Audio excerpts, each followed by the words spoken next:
চলো বন্ধুরা, আজকে তোমাদের দেখাবো পে আউট ফেসবুক পে আউটে your get paid. Your payout account is recently updated for security process. Your earning are hold until 16 March 2026, তাই তো?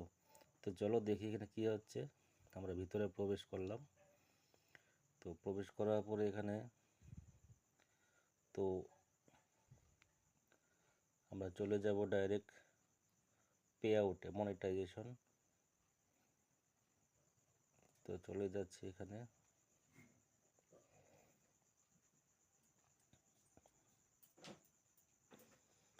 টুলস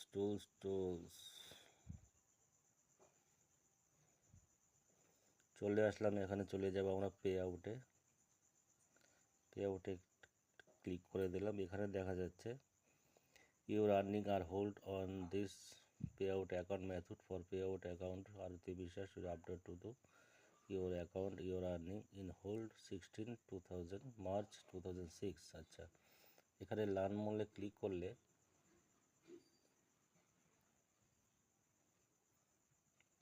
এখানে নোট পেড একটা বলে অপশন আছে। তো এখানে প্রসেসিং ট্রানজ্যাকশানটাও দেখাবে। ট্রানজ্যাকশান সমস্ত আছে এখানে, ঠিক আছে। ট্যাক্স ইনফরমেশন, ট্যাক্স এখানেও সব ঠিক আছে, ভেরিফাই করা আছে। শুধু এটাই সমস্যা, এটা রেড হয়। তো এটা ভেরিফাই করা অনেক সময় কী হয়, অনেক সময় ডকুমেন্টসে ভুল, সেটা অনেক সময় কিন্তু এটা সব কিছু ঠিকঠাক আছে। তো এখানে অসুবিধা নেই। 16 তারিখ মার্চ মাস সময় দিয়েছে, অসুবিধা নেই। তো এখানে যেমন bank transfer, right transfer, link pay out method, তো এগুলা সঠিক ব্যক্তিকে না তা পরীক্ষা করার জন্য এটা হোল্ডে রেখেছে।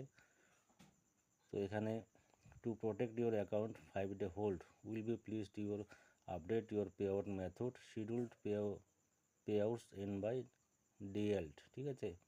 তো এটা ভয়ের কিছু নেই, সবই ঠিক হয়ে যাবে। তো এর জন্য 5 দিন হোল্ডে রেখেছে ফেসবুক। তো অবশ্যই সেখানে যদি না হয়, সেখানে আবার অ্যাকাউন্ট নাম্বারটা আর আইএফএসসি কোড নাম্বারটা ওখানে দিলে পরে সেটা আবার ঠিকঠাক হবে, যতদূর আমি জানি, ঠিক আছে। এখানে সব কিছু ঠিকঠাক আছে। তো তোমাদের যদি এরকম সমস্যা কোনো কিছু যদি আসে থাকে, তাহলে অসুবিধা নেই, ভয় পাবে না, ঠিক আছে। আর ডেট তারা যখন দেয়, তো অবশ্যই তোমাদের সেই অনুযায়ী সেটা অটোমেটিক তারা তুলে নেবে, বুঝতে পারলে? ঘাবড়ানোর কিছু নেই। এটা প্রত্যেকের